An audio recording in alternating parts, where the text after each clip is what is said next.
Brother Hammurabi, let me go right off on top of what you're talking about. Personally, how does this election affect you?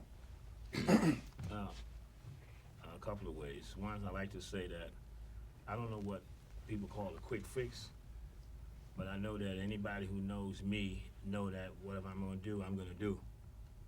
And it's going to get fixed. He's going to fix it, and you're going to know that he's moving towards trying to fix it. Of course, it's not going to be done like this, you see? But if you see the effort of the person, then you know it's going to get fixed. I have the feeling, and I don't usually go off all that most of the time, the feeling. I just have the feeling that he's like me. You understand? That he's not going to short step. He's not going to allow nobody to short step him, nobody in his cabinet or whatever. My family can't short step me. My friends can't short step me. Whatever I'm going to do, I'm going to do. Like I have these flyers I give out. I pay for those flyers. I don't ask nobody for no money for them. Right. You see, that's my fix. So I think there can be a quick fix. It has to be what? A quick fix is what? Mental. If he mentally made the world feel that there's a change going to come about, all he has to do is keep that feeling going right like that until everything starts to change.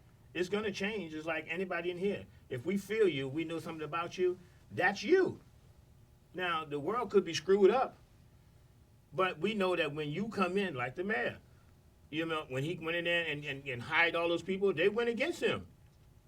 But he knew what he wanted to do, and he Correct. just did that. Yeah. So if you ask most of the people in Mount Vernon about the mayor, he done built buildings, he done got people jobs, built churches and all kind of stuff. So is it gonna change? I think it's gonna change, and it can change right away, because it changes what? A thought. Right. That's Now, all it is a thought. you as a thinker, Yeah. you share something personally with Barack Obama. Yeah. You care to elaborate? Well, what I share with him is that, and you talk me into this too. You talk about the zodiac, and I said, no, I don't do that. Well,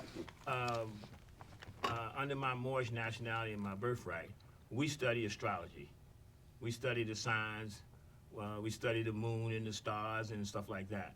So when we read the signs, my sign is Leo. And I felt something about him before I realized that he was Leo. When I found out his birthday was August the 4th, and mine is the 10th. See, I know me, and I know what I'm going to do.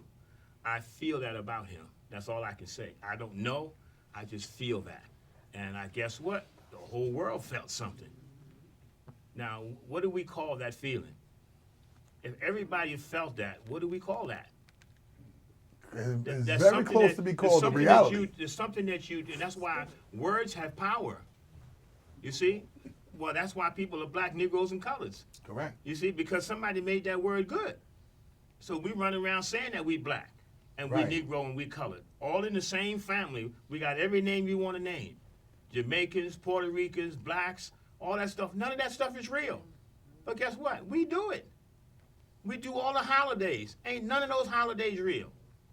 Anybody who is a mother or father, you was only a mother on the day that your son was either conceived or came from out of the darkness into the light.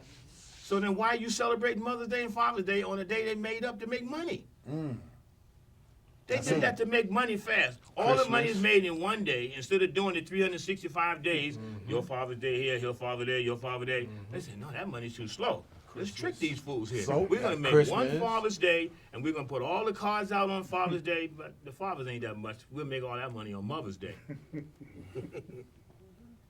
So I see the personal effect to that as it ties to the zodiac, but I'm sharing with you, Trey. There's a solution in that. One of the solutions is going back to our historical scientific studies and in studying the zodiac for the power and the might of the zodiac. Why do they teach us not to waste the time in enduring the knowledge and the wisdom of that which beholds us? It's a portion of us. So I see in that, Brother Hammurabi, that there is solution-based to that personally touching you, is to restudy the zodiac, simple and plain. We need to know who the presidents were that moved us and find out when they were born. There could be similarities, but we're not doing the study. This is a portion of that. Not only that, about to touch on, that science teaches people something that's been lost. Everybody's been taught to think individually. when you talking about the zodiac, when you talk about that science, you're talking about how we relate to the universe, universal law that we all adhere to and abide to. There's no getting away from it. We're not one. Absolutely. We are one in a whole, not just you, me, and you. Can I share something with the family that's here? Trady? I want to share something. Can I? Please, Can I please share do. something with the We're family? gonna do that's it here? anyway. Yes, you can. Knowledge.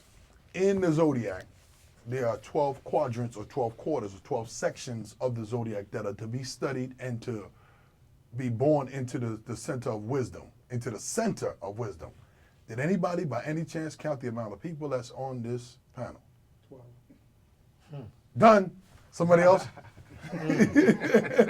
Somebody else, this is not an accident. Of all the people that we reached out to, there's no accidents, there's no incidences, and there's no mistakes. The intent is that we are here representing our solar universe, and each one of us has to go back to a community and repair it. Queen? Well, since I am Aquarius, which is where we're moving into, I think that Harambe hit it right on the head, you know, in terms of us coming to like when you talk about Barack Obama and him being one man and him inspiring, what is that thing that he inspired in all of us and what that's called? I think he inspired that oneness, that truth, that there is something in him, you know.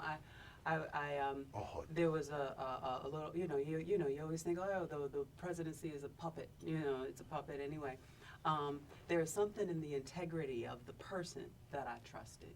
You know, even though he's brilliant, he's a good orator, he can communicate, but he truly, truly believes in fairness and equality, I believe. So that is what makes me feel a little better about him being in the seat as opposed to, you know, a Republican, where their philosophy is completely different. But beyond being a Democrat is that he loves humanity. He loves We talked humanity. about repairing